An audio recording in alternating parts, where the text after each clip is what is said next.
Okay, so hello everybody.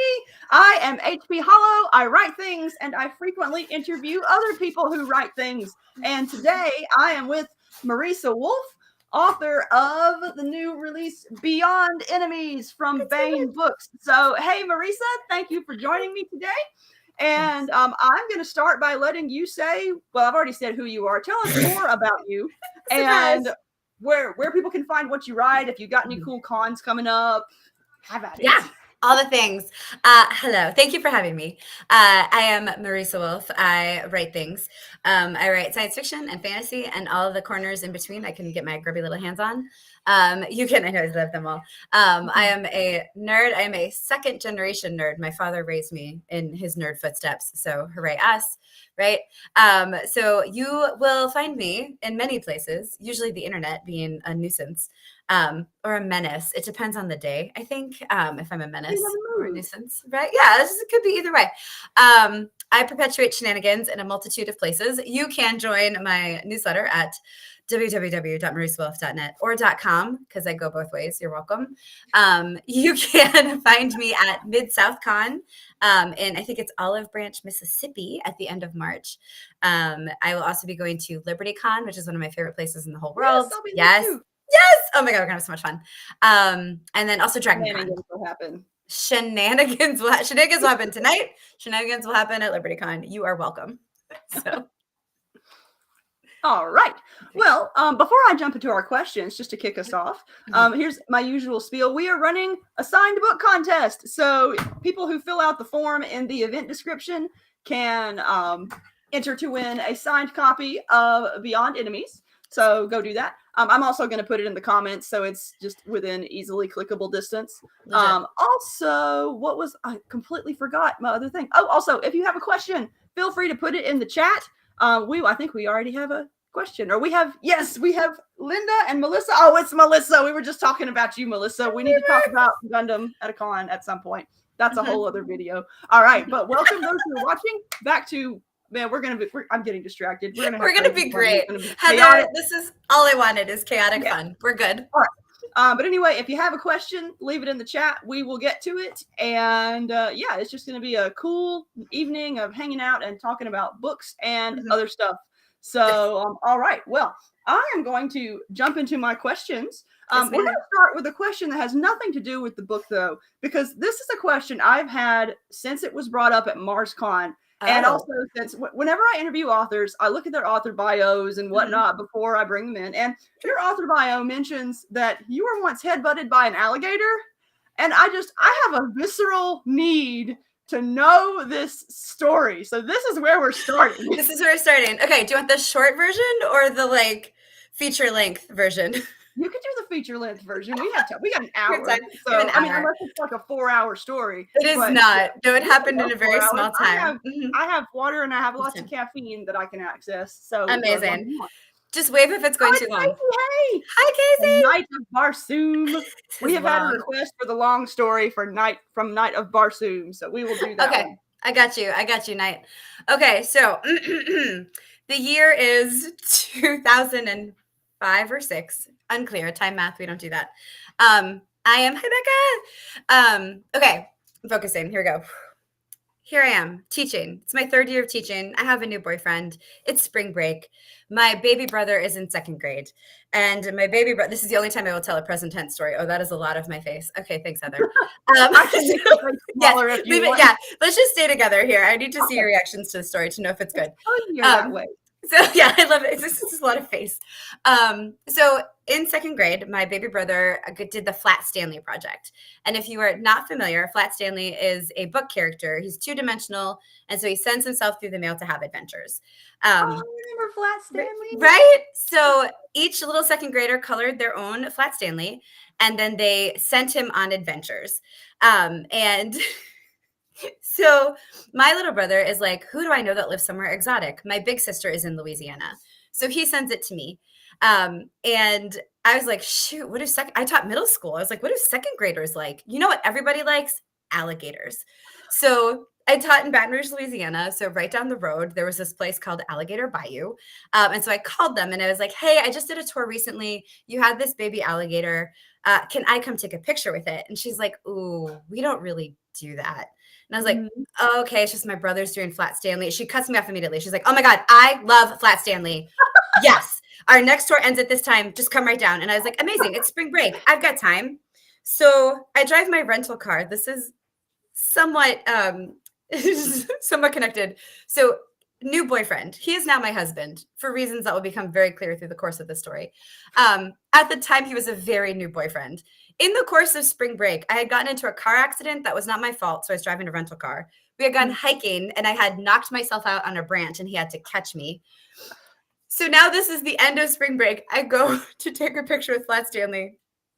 It's so great. I walk up to the boat. The people are getting off the boat and waving to the people. The tour guide, who's maybe 17, is like, oh, are you the girl with the picture? And I was like, yeah.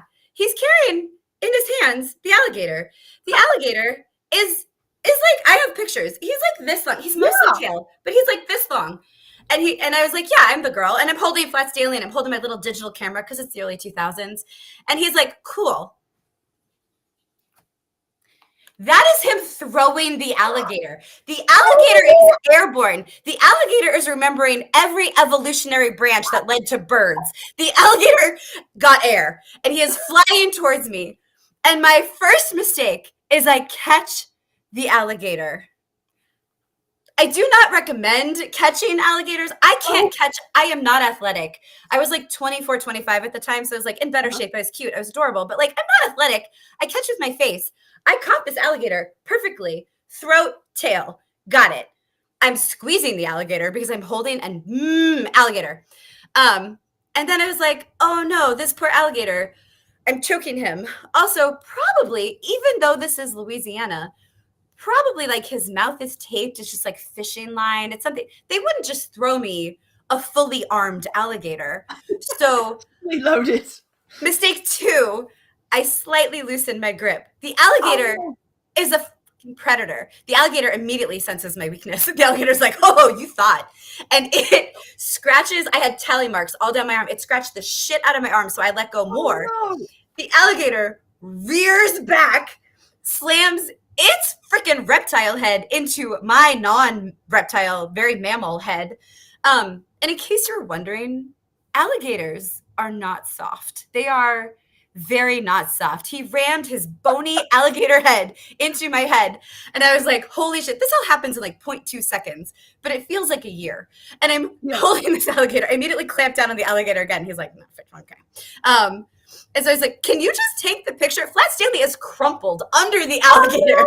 I didn't drop him. The man takes a picture.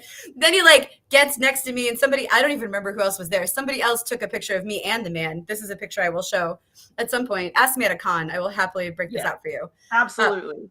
Mostly because you can see how cute I am at 23, but also because you can see the alligator. It's a full alligator. And you can see my face where I'm like, you're holding an alligator because it is just headbutted me. Author photo. Like, absolutely. That's an author photo. I'm like moderately concussed. Yes. I was holding an alligator. Yeah. Holding a fucking alligator. So I get the pictures. I shove the alligator back at the man. I like go back to my car with Flat Stanley, poor crumpled Flat Stanley. I call my then boyfriend. Keep in mind, we have been dating max like 2.5 months. He answers the phone. And I am laughing fully hysterically, fully like every meaning of the word hysterical. And he's like, what happened? I was like, I just got headbutted by an alligator. And he's like, he's from South Louisiana. He's from like the land of swamp people. And he's like, never in my life have I heard of someone being headbutted by an alligator. And I was like, oh my God, I'm laughing so hard I'm sweating. I was not sweating. I was bleeding from my eyebrow because again, alligators are not soft. And he headbutted me. It was the worst. So I'm bleeding in the car. So this story ends with my new boyfriend who has been with me for this week where I got in a car accident. I knocked myself on a branch while hiking. I've now been headbutted by an alligator. So he shows up at my house that evening with the first present he ever got me, which was a helmet. And like, are you surprised he married me? You locked that down. He was marriage material. That's right. That's what he knew. He's like, this is the one. This is the one for me. I'm going to keep her. She gets headbutted by alligators. Yes. Fully headbutted. So Oh my gosh, that's amazing. Yeah. Oh my goodness. But I'm also wondering, like, it was Flat Stanley, this Flat Stanley tale that enabled this to be able to happen. And I'm just wondering, like, what other things that I normally wouldn't be able to do could I do Could you if do I with just Flat said, hey, I Stanley? have a Flat Stanley? Like, I'm really tempted to use that to Yeah. try that hack and see if So- it works. Fun fact, Heather, the second she was like, oh my God, I love Flat Stanley, I immediately was like, what else can I do with this? And you know what? I got headbutted by an Great alligator and I mind. stopped thinking about it. Yep. So don't, karma will come for you. Don't do it. Whenever we're at cons together, we need to make a little Flat Stanley group and just go see what kind of shenanigans we can get into. I can feel my husband shaking his head behind the door. He already knows. He already knows. Playing video games, but Jacob has that head shake, and He's not going to let us talk anymore. Yeah. Yeah. June, it's on. We are traveling Chattanooga, and we are bringing Flat Stanley places. Let's yes. Yes. I'm gonna bring my own Flat Stanley to Chattanooga. Yes, please. And of course, I'm probably gonna get distracted and forget. But I know. But as of right now, deal. Yes. everybody who watches this video can remind me to make a Flat Stanley. There we go. All right. Well, now that we're 11 minutes in and have barely talked about a book, that's a lot of story. You're welcome. All right. So tonight, again, we are talking about Beyond Enemies from Baen Books, and that actually reminds me, I have a fancy little logo that I can put up here. Let's see. Did I not upload the right logo? I have the old logo. Oh, that's still cool. Where did it go? There it is. Okay. I thought I had the 40th anniversary logo because but this one is still cool because it's like an explosion behind the rocket dragon. I like the new logo. It's like I do too. Super cute. Super Baen. Yeah. Right. Going back to the chat here, man, we have a ton of comments. I was so distracted by the story that I could not keep up with the comments. We got a lot of people here. So we got Oliver's in the chat. H.Y. Gregor, hey, I know you, is in the chat. Let's see here. Who else? There's someone else that's new that I didn't say hi to earlier, but there's so many comments that I'm... Oliver? Hi, Oliver. Yeah, I'm going to miss it. But anyway, yes, Casey agrees with me that it should be your author photo. If you ever write an alligator-themed book, at least. Yeah, absolutely. 100%. HY asks, are you going to be at Fantasy? Yes. Yes. Yes. We'll do it at Fantasy. Fantasy too. Yes. Raleigh. I didn't say yes. I'll also be at Fantasy. I love Fantasy. Yes, that's one of my favorite cons. I love Fantasy so much. So cute. Fantasy, I kind of consider it's like a little diet Liberty Con because a lot of the same cool people go, but there's also no attendance limit. So I always tell whenever I see people who want to get into Liberty Con but don't because tickets sell out in half a second, I say go to Fantasy because it's a lot of us go there too, and it's fun. Howard says hey, and Casey says Fantasy is a lot of fun as well. So yes, everybody go to Fantasy too. All right, we got off track again. Book time. All right, what is Beyond Enemies about? For those who are just coming in. Yes, if you're coming in fresh. So I like to say it's the timeless tale of a girl in her tank. But another podcaster pointed out and reviewer, he's like, it's really about a girl and her AI. And it is. So a girl and her AI, who is sometimes a tank, they are fighting a war, and they realize that the war they thought they were fighting isn't at all the war that they're in. And they need to make a decision. Do we uphold the status quo, or do we take the chance of burning down life as we know it? And I would like to reiterate, they are a tank. So they don't go with the status quo. Yes. Yeah. And okay, I have loads of questions for you. So this will be fun. So I do have to say though that I actually, for the longest time, I read the blurb for the book for the first time literally tonight because that tagline, just a girl in her tank, was literally all I needed to know. That's it. You're getting them in. It's like, heck yes, tank, we're doing it. And the cover is so great too. Baen always does good covers, but you landed a really excellent one. Like I've never had a desire to shave my head, but is it Talinn or Talon? Talon. All right. Yeah. She kind of makes me want to try that. But then I would show up at cons and people would be like, where's your purple? Yeah, just bring a wig in case. It's fine. Yeah. Yes, there we go. I'd have to have a wig for cons, but yes, I love it. I forgot what my question was yet again. That's just going to be a theme of tonight. You read the blurb. You read the blurb. Yes, I read the blurb. And I like the blurb, but the tagline, just tank, was what got me. So her tank. Yes, I just love reading about big destructive machines. They're so fun. One of my favorite quotes, I have heard about this several times from readers. Their favorite quotes is like, what is the good of a weapon of mass destruction when there's nothing to mass destruct? And you know what? Agreed. What's the Yeah, you fun? gotta have something to blow up. Yeah. All right. So this is actually going to be kind of a multi-part question. Okay. So this, and we're going to talk about short stories for a little bit Okay, because the origin of this was a short story in the Chicks in Tank Tops anthology, right? Mm-hmm. Now, so part one is how did excuse me, my tongue's getting all tied up. Doing great. How does the novel vary from the short story? Is the short story kind of a prequel, or is the novel expanded from the short story? What's the short story about? There's lots of questions. Answer whichever one you want. I love this. The novel takes place 40 years after the short story. Okay. So step one, you don't have to read the short story to read the novel at all. If you do, you will see a specific category. Oh, yay. Thanks, Linda. Linda liked it, the story. Linda said it was a fantastic short story, so go read Chicks in Tank Tops. All the stories in it are great, but read it from readers as well. Yeah. Also read next question, which is where you meet Talinn and Bee, a girl in her tank. And so you meet Talinn and Bee in next question on their very first assignment. So when you first meet them, they are drunk, or she is drunk. Talinn is drunk. Bee is an AI. She doesn't get drunk. Bee is critiquing Talon's life choices, as one does. So you meet Talinn inverted and drunk, and she never really gets her feet under her again for the rest of the story. In the novel, it is 40 years later, and interesting things are happening in the universe.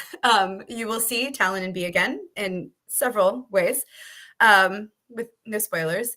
And it is a what comes next.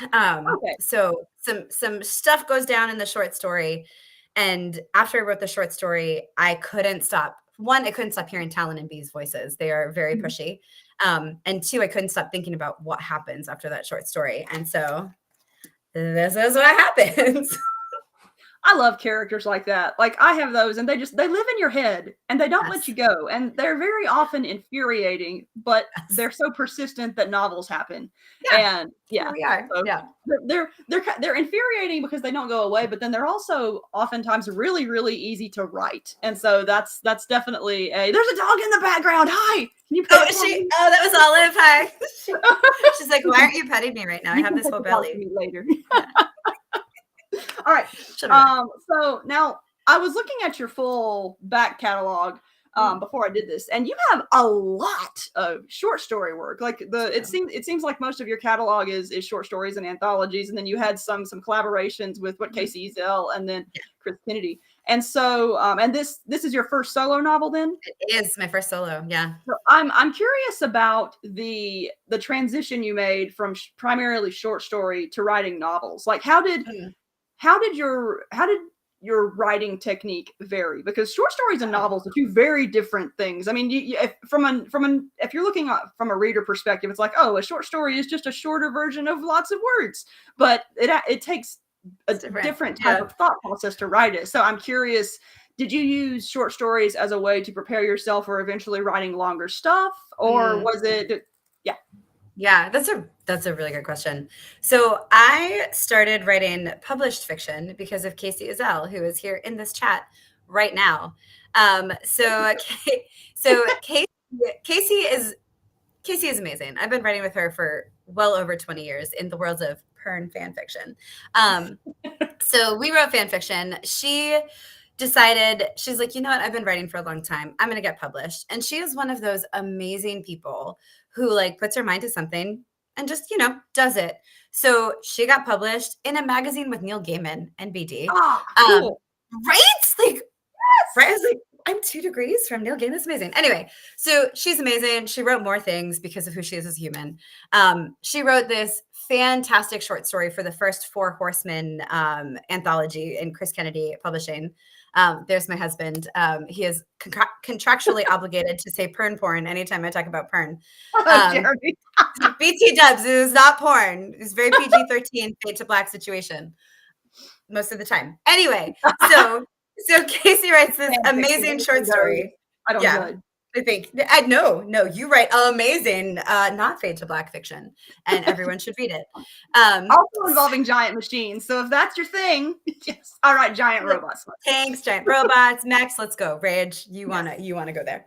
ED Sky is your jam. You know it. We know it. Yeah. We all know it. So actually, the reason I have the porgs here is because I have one of my desk mats on my desk, and I figured there were elements you of had the to block that it. were probably not public appropriate, and didn't realize. I Well, this see. is actually one of the tamest ones, but I thought, you know what, that probably should not be on Baen's channel. Oh, I mean, yeah, maybe. That's so emergency porgs. We should ask. We should ask. It's all good. Emergency porgs. Well done. No wonder he's so cranky. So Casey writes this amazing short story, and Chris Kennedy and Mark Wandry, who are the founders of the Four Horsemen universe, were like, "Oh my gosh, this is so amazing! You should write a novel." And Casey's like, "I mean, cool. I have a lot of contract applications. I am NBD, a helicopter pilot for the U.S. Air Force, and I am a mom. So like, I have a lot on my plate. What if I bring this friend of mine in?" And they're like, "I mean, I guess."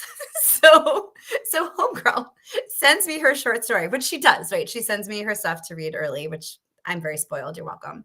And so I read the story, and she says, "So what did you think?" And I was like, "Oh my God, I loved it. Like, this was so cool. This part. She's like, cool. Do you want to write a novel in that world with me?" And I was like,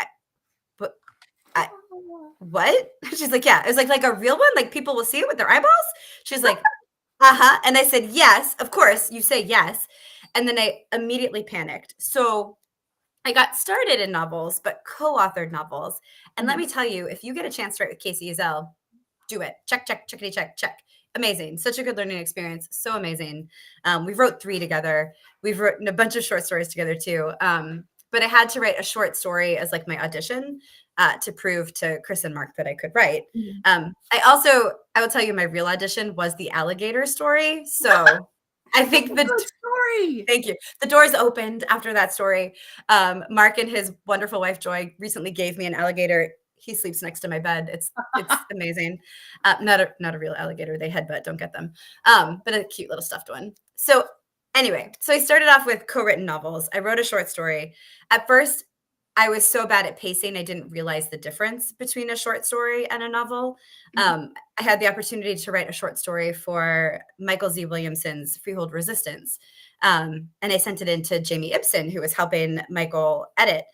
And Jamie's like, "So you wrote like the first chapter of a novel. Like your short story ends when it gets interesting." And I was like, oh. Yeah. So I had that exact same problem because when I was taking creative writing in college, like we were asked to write an outline for a short story and turned in my outline to my professor, and he was like, "This is a novel. You can't do this in 5,000 words." Yeah, it turns out. Yeah, right? Yeah. So it took me a little while to like get my pacing together for short stories. And then I subscribed to the theory of say yes to everything because you'll get better. Every project you have, you will get better. And anyone out there who's like, I really want to be like a published author, say yes to everything as long as you can meet the deadline. Exactly. And turn in a quality project. Because I definitely got to a place where I was like not sleeping and trying to get everything done. And you don't want that. Your work is going to suffer. You don't want to burn yourself out. Because sometimes it takes longer than you would expect to recover from that. Right? Well, it's like I wrote 5 books in 1 year, which was amazing. But it also took me like I got very, very close to burnout at the end. Like I didn't fully burn out, but there were chapters where I wrote where I could feel the words were not wording. Yeah, the words don't word. Yeah. It took me several months of just not doing anything writing related to get my brain back to where it needed to be. And even then I still probably should have taken a little bit longer. But yeah, burnout can be a killer, and it's very easy to do it because when you're at that sort of creative height, like whenever you get a new project or whenever you're at a con and all these fun ideas are flowing around, it's like, yes, I can accomplish all these things. I can write 5 novels in a week. Yeah, I'll do this. And then you actually get home and sit down to do it. And you're like, oh no, I'm going to die. This is terrible. Yeah. Oh. I can't possibly do all this. Yeah. What was I thinking? Yeah. It's like eyes are bigger than your stomach, but. Oh yeah. It's definitely the creative version of that. So what's your technique for writing short stories versus writing novels now then that you've gone through that process? Yeah. So for short stories, it's usually I start thinking about it right away as soon as I get the project and I start writing it like a month before the deadline, regardless of how far in advance I know about it. Yeah. And I will get to a place now I'm at a place where I will start it and I'll feel okay about it. And I'll get like 3,000 words in. And I'm like, this is either going to be too long or too short. It's terrible. And then I will have this like word vomit day where I wish I had one of them near me, but it's basically like I just scribble all over a piece of paper. And all the different things I want to include. It's the worst version of an outline. I do not recommend this to anyone but my chaotic brain. And I'll like write little quotes and I'll write little things and like little character notes. And then it's all like my brain has vomited it onto the paper and now I can work. And then I just tear through it. And then I'll usually let it sit or I'll send it to Melissa Olthoff, who is the world's most amazing alpha reader, who can read your word vomit and be like, I see what's great in here. This is not all word vomit. And then I'll clean it up and I'll send it in. And that's how a short story goes, sometimes in 2 days and it's done. Novels, you can't write in 2 days, no matter how inspired you are. So interesting. So for that, like to write the novel, I had to send Tony the first chapter and an outline. And my outline was like an outline in name only. And she was like, cool. I see where you're going. Part 1 makes total sense. Part 2, okay. Part 3 is like a little nebulous. And I was like, me too, girl. Like it's also nebulous. It's also nebulous in here. I don't know what's happening. And she's like, cool. Go think about that. And I was like, yep, gonna do that. How intensely do you outline? Is it like a sentence on a bullet, or is it so it's pretty skeletal? It's very skeletal. And sometimes so part 1 was like 3 sentences per bullet, right? And part 2 was like 2 sentences, and part 1 was like 3 bullets. It was like this, and this. Like I knew the shape of it and the feel of it, but I didn't know what was going to happen. So I went back and I thought it through. And then the part that really like got to me is while I was writing it, in the middle, I wandered away from the outline. Like it was skeletal, but I knew what I needed to do. And I wandered away and I felt it losing traction. This is a terrible metaphor, but go with me. I felt it losing traction. And I was like, the solution is to throw more words. More words will make it better. So this chunky beast, that feeling. Right? It's awful. More words does not make it better, you guys. Like 0%. The reason why the sequel to my first novel has not been finished yet is because I kept throwing more words at it, and it ballooned to 200,000 words, and it was not half done. And it's one of those projects that I just thrown to the side until I can get it out of my brain and get it working again. And so it's don't just throw words at things to solve the problem. It makes it so terrible, right? So again, this is a chunky beast. She was a good 10,000 words longer. I don't know how many pages that is. Please don't ask. But like it was even longer. And so Tony got it. And she was like, so I love Talinn. I love Bee. Yes. We love them. The overall story. Yes. I need you to look at the middle. Here's what I need you to do. And I was like, I didn't even get like redlined notes. I just got the middle though. And I was like, So for that, I've realized what's going to work for me is I have this drawer full of Post-it notes. And now it's like every chapter gets its own Post-it note, and I kind of lay them out, and it's huge. It takes up the whole table. And I think about like, does this story work? Would I get bored? Where would I get bored? I love the Post-it note method. I do something similar. Oh my gosh. Yes. So that's very different for short stories. The short version of this answer is for short stories, eventually it's vomit on a piece of scrap paper. And for novels, it's Post-it notes that go everywhere. One thing I found that helps me with outlines is that I'm very similar to you in that mine are very skeletal. I will have bullets underneath my sentence that basically outline the specific things that need to happen in the scene for the story to function. And it's just bare bones stuff. I don't write any character or world building details in my outline because there's a part of me that writing outlines helps me write faster, but I'm also to a certain extent a discovery writer whose characters write themselves. Do what they want. They're very much living entities inside my head, which would sound absolutely insane if I wasn't a writer. But I'm with you. Yeah, that's good. But I basically get all the story, the plot details worked out in the outline. And once my outline is done, I have a hard set rule that I do not deviate from it, which was a hard thing to do at first. But I have this rule that I cannot make any substantial changes until I have finished the first draft. Because that then helps me figure out how the changes need to happen. And the reason why is because of that old novel that got up to 200,000 words. I would change things. I would think, oh, this is a cool idea. I'm going to write this. And then I would have to change things earlier in the novel to make it work. And then I would write another bit and be like, oh, I'm going to change this. And I would have to change things all over again. So I don't actually edit at all until I finish the first draft either. And that has helped to really streamline my writing. And it was a hard thing to get used to at first because I used to be a complete pantser. But finding that sort of happy medium between plotting and pantsing has really helped out with me. We have a good comment from Casey. She's looking out for us, and she says, "Where is it, man? We've had so many comments. You guys are so great. I love you. Where is it? I'm having to scroll so much." Anyway, Casey said, "Where is it? Oh my gosh." I don't even know where it is anymore. Anyway, Casey said that if you're watching this and having fun, like it so that we can feed the algorithm and get more viewers. There it is. If you're watching, hit the like button for the algo. So it gets us more viewers and whatnot, which we like. And so thank you for looking out for us. All right. And let's see here. Do I need to actually breeze through this and see if we have any That's questions? Good. I love it. Team Breezy. Breeze right through. You guys are so good. I think we had really great interactions and comments. So, man, so many comments.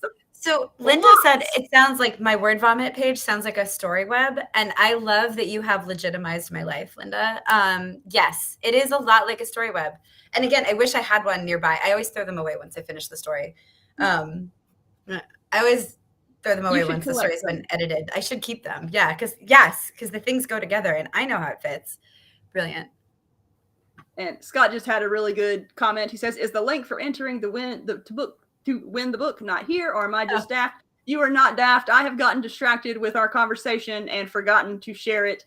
It is, if you're on Facebook and YouTube, it is in the event description. But I am about to add it in the comments right now. I don't even know what. Okay, there's my right tab. I've got like a million tabs opened. And here we go. All right. Enter to win here. Did I spell everything correctly? Yes, hopefully. Okay, there we go. You can now, it is now in the comments. And I will post it periodically. So because we've got so many comments, it's going to get lost in there. But okay, it's officially in the comments now. There you go. You're welcome. All right. So my next question. Well, this is more of a comment. First of all, your characters are great. I'm 50 pages in and I already love them. And it's especially an accomplishment because I generally do not like AI characters. And it's partly because it's just a reader preference. Part of it is just because thinking AIs make me nervous in general. Like I'm the kind of person where whenever I talk to Siri, I say please and thank you. So she remembers that I was polite whenever the uprising happens, and it's just, I don't find AI interesting, but you make Bee interesting. And a lot of that has to do with the fact that she's not just her own, she's not a singular being. Like her and Talinn are one functional unit. Yep. And so my question has to do with the complexity of writing a character like that, because it's the moments where they're separate from each other, you can feel they miss that other essential part of them. And there are also like there's one line that I really like, where Talinn observes that expressions are different between standard humans and humans who have AI integration. And so ultimately my question is, how challenging was it to write a person with effectively another person living in their head? So fun fact, folks who have been around me for a while might have already realized this. This is a lot influenced by the Dragon Rider bond in Anne McCaffrey's Turn, right? So it's a lot of like, these two entities are tied. They want to, Casey just said, I trained in Pern fandom, right? So like, you have a dragon in your head. That is not the same as being just like standard human. And that dragon does not want what humans want. Like they don't have the same morals. They don't have the same needs. They're staring me again. Yeah, I mean, Casey and I are basically like brain twins, so I'm unsurprised that she knew exactly where I was going with this. But it is very influenced by that like there is something that makes you stand apart. You are different inherently. And a thing that I think trained on very well is in the Four Horsemen, writing from an alien point of view. I don't often write from the human point of view, and you really have to think about like what's going to be different. Like from the very first step, you have to think about what are their cultural references because they're not ours, and what are those pieces, and how will that show up? Like it's different from what's in their head from what other people are going to see. And then I would also say, to your point, Heather, like Bee and Talinn were crystal clear in my head from jump. So like people are like, oh, maybe that was difficult. I'm like, no, because they were very clear about who they were. And I realized that I did a short story. It's free on Baen.com. You guys can go read it. It's called Next Right Action, related to next question.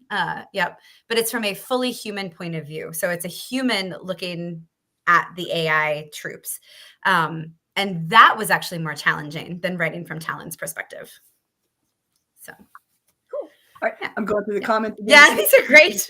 I don't think I've missed any questions, but for those who are watching, if I have somehow missed one, just put it back in the comments, and I will hopefully notice it this time. Yeah, no, you're great. Well, there's one from Linda about like the feed of info to insert in that brain. So that's something I had a lot of fun playing with, because there are a couple of times Talinn fully immerses herself. Like, so to Heather's point, they are two entities that are one, right? And that is by design. They are trained and built to be that, to be better at threat assessment, threat addressment, and analysis. So that like, but they don't have to do the same things because otherwise you're not really upping the ability. Like they have to do their own things and then come together to make decisions. But there are a couple of times Talinn submerses herself basically in everything that Bee is doing, and she is almost lost because the human brain, even when genetically engineered to host an AI, is not built to look at the world like that. And that's super fun. So much. Exactly. So that was super, super fun. It's like I think we're beginning, even in our normal lives these days, we have to deal with so much information and so many inputs that I think we're beginning to find the limits of the human brain, and right in standard real life. Yes. And so let's see. Okay, more comments, no more questions. All right. These are great comments, you guys. I love them so much. Excellent comments. You guys are great. So my next question is related to that. What guidelines did you use for writing someone who has altered or enhanced perception in general? Like, how did you determine how she thinks relative to how a standard human thinks? The thing that the part of the book that brought it up for me, I had just passed the first load-in scene, and you get that point where Marisa, or not, I was looking at your name, not Marisa, Talinn. You get the point where Tallinn's senses are completely messed up. Like there's a sentence that says something like her mouth tasted like rotten fire and broken gravity, and which that's a really great way to describe how disoriented she is. But I was wondering, like, how did you have a specific? Did you refer, say, to some of, say, Rob Hampson's bionic research, or? I'm also reading. I'm catching up on The Moon in the Desert too, so naturally bionics are in my brain right now. I'm reading. I have this nasty habit of whenever I interview an author, I try to read as much of their book as I can in the week before their interview, and then I usually have a different interview the next week. So I have like 50 books that are half finished where I've interviewed the authors and have that, and it's and then I go back as I have time and finish the ones I've started. So I think I interviewed Rob like a year ago, and I still haven't finished his book, even though I loved it. It's so good. Yeah. Oh yeah, it is so good. Yes.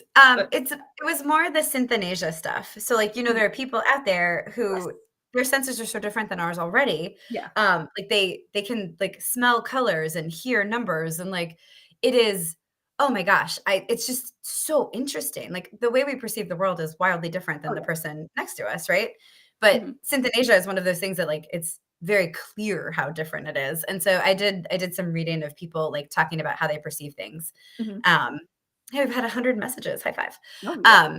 And so that was a thing that I was able to throw in. And then really just thinking about like genuinely, if like you, exactly like you were saying, Heather, like I feel like we're already kind of at the limit of what a human brain can take. And like I feel like sometimes after I get off X, Twitter, whatever. Oh Like my I God. feel like I'm Yeah. tasting the world in a really, it does not taste Yeah. good.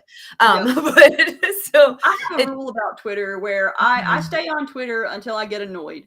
And it usually takes about 30 seconds. Oh yeah, I was like 5 minutes? No, fair. Oh, yeah. And I don't stay on it very long. Like Mhm. even like once I get Yeah. annoyed, like I cut it off because I know I'm just gonna go down a spiral of hating everything. I know. And it's they're coming for. I took the app off my phone, even though I use it for author marketing, because it's just like I have never left Twitter happier than when I got on it. And it's yeah. Unfortunately Whereas other true. social media, I'm on social media to have fun, and I kind of, even though I'm on Twitter for author purposes, I kind of view it in general as the site that people go to start fights and get fired. And just you're not wrong, right? Yeah. And it's just it's not a vibe that I like. I go on social media to look at dumb memes, and Twitter has those too, but I find better ones in greater concentrations elsewhere. Yeah, that's fair. Yeah. Oh man, author marketing on social media could be its own thing. Oh my gosh. It is its own thing. All right, let me see how many of my questions we've gone through. Normally I cut them off, but I'm so distracted by this good conversation that We're having a good time. Yeah, we're having a good time. This is actually a question from Jacob, and I have no idea what he means because I have not reached this point in the book. Yep. Okay. But he says, without getting into spoilers, what can you tell us about what the title actually means? Okay. Is that hard to answer without spoilers? No, actually, it's doable. So my first draft, the one that had the too many words in the middle, when I got it back and I was reorganizing, I was reorienting, I was able to add a couple of things.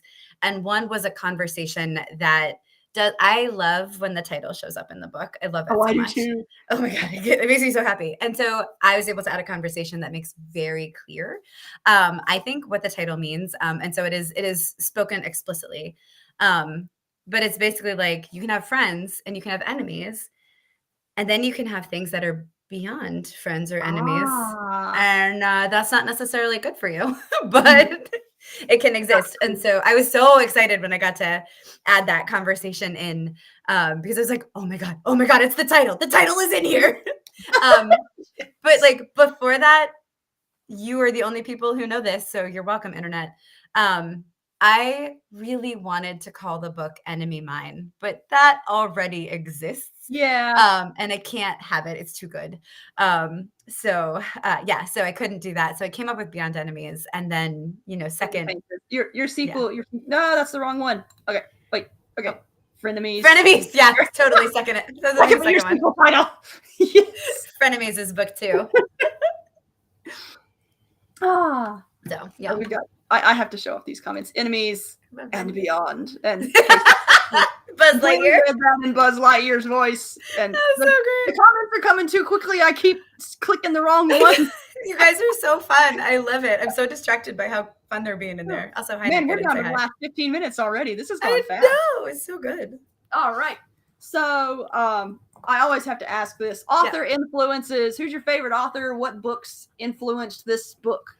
Okay. Obviously, Anne McCaffrey, right? She's come up like 6 times. Obsessed forever. I also found her when I was 10, which is prime age to fall in love with something and make it your entire personality. That's prime personality defining age.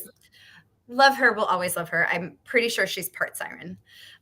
So amazing. So for sure, when I was invited to write in Chicks and Tank Tops, I read a Bolo book, and then I read all the Bolo books because they're so good. So David Drake, David Weber, just these freaking amazing authors. I mean, David Weber, forever. Like, just, man, talk about making your. I can't say Rothman. Rothman is also a favorite author. He's pretty great. So for sure, like, yes.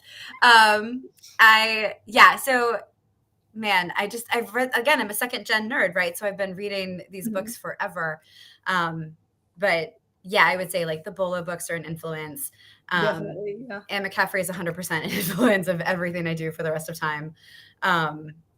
Rothman, obviously, just when you talk about like thrilling action and good characters, there's so many great people I've read. So I would say anything I've ever read has probably had an influence, either through spite or through admiration. So I want to know what influenced you through spite. so not in this so much. But I wrote an entire short story out of spite. I love the all caps. How did I not know the Holo is live? That's amazing. So I wrote an entire short story of spite because I watched yet another freaking show where the good guy was like, well, I can't kill him. Like, you know, obviously that's not what good guys do. And then the bad guy goes out and kills like 1 million people. I was like, man, it's fiction. Those 1 million people. Shoot him in the head. Like, be done. So I wrote an entire short story in 12 hours because I was so pissed, in which, like, I won't say which story so that you can, you know, read them all without spoilers. But at one point, the main character says, it doesn't matter to me that he suffers. It matters to me that he ends. And that, you mother buckets. Like, it's fiction. We love vigilantes in fiction. Kill them. Be done with it. That's all. Rant. Casey says I'm definitely a spot influence. We need to get Casey on this at some point. Yes. Oh my God. Yes. There was a period where I was trying to get Casey on one of my, back when I did the Authors Just Talk About series, which I need to bring back. And then every single time she was lined up, she had to go fly. I mean, yeah, she's very busy. But not now. She's full-time author. I'm determined. Yes. You're retired now. More Casey is the right call. Always. Always. Yeah. So I'm curious to know about your writing process in general. Like, do you have, well, we were talking about writing speed and whatnot earlier. So one question I have is, are you a handwriter, a typer, or a dictator in terms of that is using of dictation software? Yeah, I'm a typer. I've tried dictation a couple of times and I get so caught up in like how the words sound. For me, reading out loud is for editing. It's not for writing. But it's so good for editing. So good. Because when you hear the way things land, great. But I can't do that for a first draft because I'm thinking too hard about it. Yeah. And I will handwrite like my chaotic notes. So I actually just typed up a bunch of really messy chapter notes for another author. But it is, I'm a typer. I keep saying like my typing words are different than my mouth words. So don't judge me by my ability to speak. Don't judge me by my mouth words. Right. My finger words are much better than my mouth words. Thank you so much. Yeah, the reason it came up was I think we were talking about writing speed and like not being able to not write a novel in a week or not being able to 2 write days. 3 novels in a week. And I was just thinking of like, I deal a lot with lit RPG communities. And some of the authors in there can do 10,000 words a day. And it's usually because they dictate. And it blows my mind. Yeah. Because I'm a handwriter. Like I'll handwrite and then I'll dictate because I hate typing. So fair. I handwrite my stuff. I think differently when I handwrite. It's really weird. It's not weird. That makes total sense. But and sometimes I will attempt typing just because I have like 5 series I want to write in the next 2 years. And Jacob is actually we're both writing a series, or we're both writing 2 different series right now. And in the time it has taken me to handwrite 3/4 of one novel, he has typed 3 novels. And it's like I see that I have that comparison over in the living room every day, and it's like maybe I should start typing. I mean, none of it doesn't work for you though, right? Well, I'm beginning to ease myself into it, so it's very much it sounds weird, but the different writing types are things you have to train yourself to do. Yes. Like there's different thought processes and experience processes involved in each, and I think dictation is the hardest because I personally am not accustomed to speaking with the same voice I write with. I mean, they're similarly chaotic, but there's a lot more grace in my written word than there is in my mouth words. I'm mouth words a lot now. That's you're welcome. I love that. But yeah, did I actually ask my question? I can't remember. Writing speed or something about writing speed. I don't know. We're doing great. I love us. We were talking about, okay, yeah, we did. You did answer the question. It was writing versus typing versus dictation. All right. Yeah. Do you have any writing? Do you have any writing rituals where it's like I have to have these specific things set up, or can you just sit down and write wherever? Yeah. I try to do a routine because once you get in that flow state, like it's so amazing. Like I can't write 10,000 words a day, but I have sometimes written 5 to 7K, right? And that's when the words are like going and or the deadline is pressing. But details. Motivations. But it feels so good. And like I wish I could train. I'm sure there's a way to train my brain to get into it.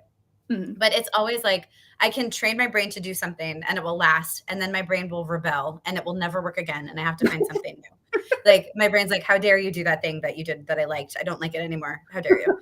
I never liked it. It's all lies. So it's so what has really worked for me recently, Casey Azell has a Discord. I'm just going to talk about her all the time. So Go Casey for it. Azell has a Discord channel, and in that Discord channel, she occasionally hosts sprints, and they are 25-minute Pomodoro sprints. And they're amazing. I will write 800 to 1200 words in these 25-minute batches, which 25 is minutes? not, yeah, it's not my usual pace. Let me be clear. Like, no. And some of it is like stuff in brackets to like Mhm. massage later. Put But like, action here. yeah, like put something like figure out what this person's name is because I don't remember, whatever. That's like 10 of the words. But it's so good because there'll be a group of us. It's like Casey, Melissa Altoff, other folks who join in. And every time I go to like click on a tab to distract myself, I'll see their faces and they're working. I'm like, oh, I should work. And I just keep going. And then like by the end, I'm like excited to go again because I'm getting into that flow state. So it's totally working right now. I don't know what's going to work in like 3 months. Now that I know there are faces on the sprints, I kind of want to watch just for the faces because I make faces when I write. You can tell what's going on in my story by what my face is doing. Yeah, you should watch. There are times I'll like glance at the screen and somebody's laughing, and it's usually because one of us has been like, "What is happening?" Like it's like a ridiculous. That's who we are. It's fine. That's who we are as people, and I love it. All right, we have a question from Linda who asks, "Do you find dialogue difficult sometimes?" I love this question. No. So dialogue, I could write an entire book in dialogue if I could. I love it. Again, this is fandom influenced. Like you do just a lot of like dialogue heavy responses in fandom and fanfic. Or I did. So, and also to Heather's point earlier about characters, they are so clear and loud in my brain that their dialogue is not hard. It's more like justifying the story around the dialogue or making sure it doesn't happen in the blank white room, like making sure you know where they are and what they're doing when they're having the dialogue. I was just recently talking to Blaine Pardo about my dialogue, and he's like, he was very complimentary and lovely about it. And I was like, thank you so much, because it's my favorite part. Like I will crack myself up writing the dialogue. And so I hope that readers enjoy it as much as I have enjoyed writing it. The entire novel flows. I say the entire novel as if I finished it when I've only read 50 pages. The 50 pages I have read flow very smoothly. And I guess I could say that was actually one of the, Jacob has finished the novel, and that was one of his highest pieces of praise for it. He said that he really likes the fluid writing style, and your word craft is just great. But his favorite part was also just Talinn and Bee as characters. Like they're really vivid and really likable. And so thanks. Jacob has praise. Oh, thanks, Jacob. But yeah. All right. That's amazing. I think we've actually made it through all my questions. So amazing. I guess we're so good at life. Finish the last 7 minutes with either more audience questions, or we can talk about alligators more, or let's not. Also pull from your author bio is that you travel via RV, like travel around. And is that still the case? Yeah, well, it's parked out in the driveway right now. So we are currently in a house. This is not an RV. As you can see, that I can not touch the wall when I reach, which up until a month ago was not true. I would like rest my hand flat on the wall when I reached behind me. It's fine. So yeah, for 3.5 years, my husband and I lived full time in our RV and buzzed around the country. And as of about a month ago, we have moved into a house for at least the next couple of months. But our RV is right there in the driveway, just waiting for us to come back. So we'll see. I'm curious, what are some of the most fun RV adventures you've had? Like, what are the most interesting places you've been to? Because if you're on the road all the time, I mean, there's lots to see in this country. Yes. And I will say, so we were mostly like Texas East. So our trailer is a 40-foot fifth wheel, and we were not super comfortable taking it over the Rockies. And I know you can go like south on 10, but like there's mountain passes, there's Colorado, like there's all kinds of places you have to go through that we were both like, no. So we stayed. Yeah, we stayed with the mountains older than bones instead of the tall mountains. And I would say some of my favorite places. So South Carolina, the coastal area of South Carolina. One, you get the beach. I love the beach so much. 2, fossils. So many fossils. I have a stack. Yes, I wish I would shift the camera, but I don't trust myself. I, to my left right now, have a stack of whipped topping containers that I've kept that are full of fossils. They are shells, they are bones, they are amazing. Like, oh my God, I would get more. Jeremy, I think, had to move us into a house for room for my fossils and to keep me That's from cool. collecting more. I love them so much. Heather, I will send you some.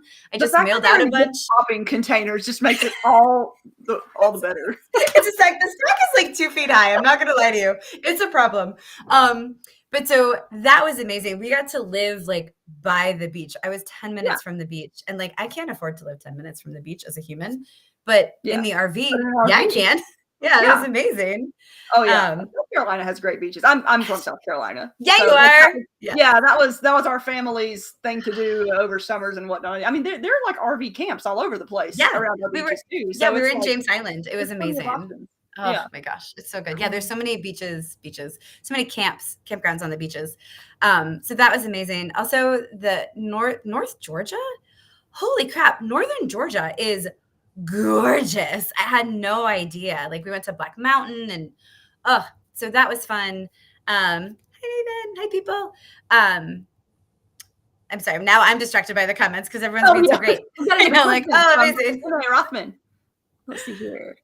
How are you guys being so fun over here? I love you. Would-be authors often have trouble finishing. Do you have words? Oh my gosh, my mouth words. Mouth words are hard. Recommendations to get words on paper.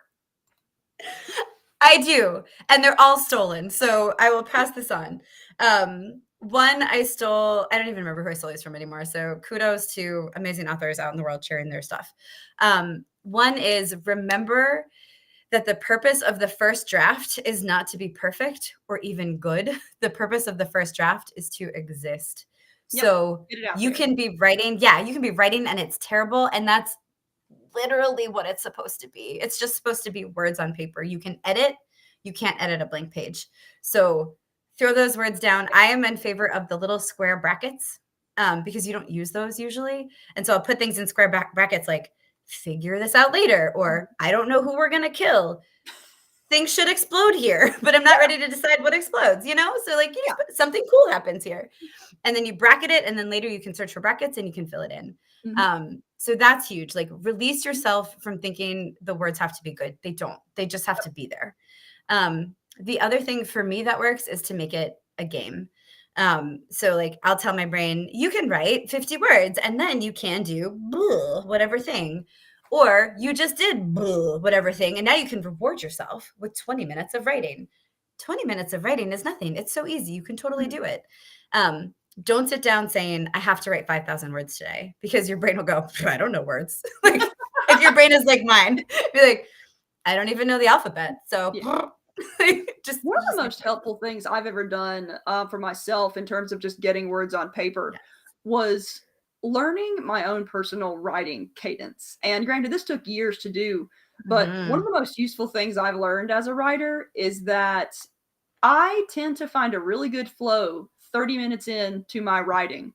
And it's predictable at this point. 30 minutes in, I've got my vibes, and it doesn't matter how much I'm struggling on minute 1 to 5. It just, everything clicks eventually. And that is the thing that has gotten me to sit down some days where I'm just not feeling it and just try. And usually I know that if I don't have it by 30 minutes, that day is just not going to work, either because I'm too distracted or there's chores or there's family stuff going on.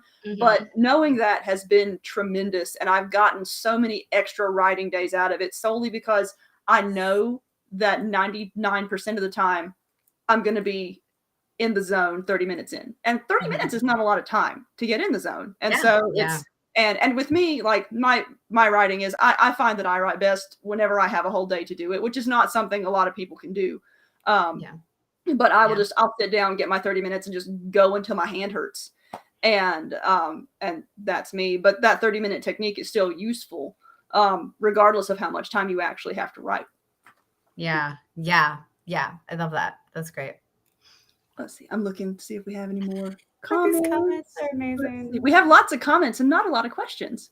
Which is fine. They're delightful. It is 8:59. So. Well, thanks for not asking more questions. So, all right, I'm going to pop the contest entry in the comments one more time.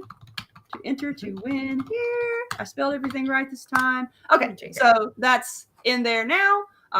It's sprinkled throughout the comments about 3 times. So, and it's also on the again on the event description on Facebook and YouTube. It's streaming on both Baen's YouTube and Facebook and the Holo writing one. So you can find it in much places. It's also streaming on Twitter, but for whatever reason, I can't put an event description on Twitter. So if you're on Twitter, just go elsewhere on to get it.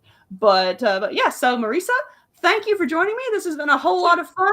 And I guess I'll let you, we'll end by having you say like where we can find your books, where you're going for cons, basically the opening thing. But yeah, again, but we're here at the end. Yeah, here at the end. You can buy Beyond Enemies anywhere fine books are sold. It's chunky. You're welcome.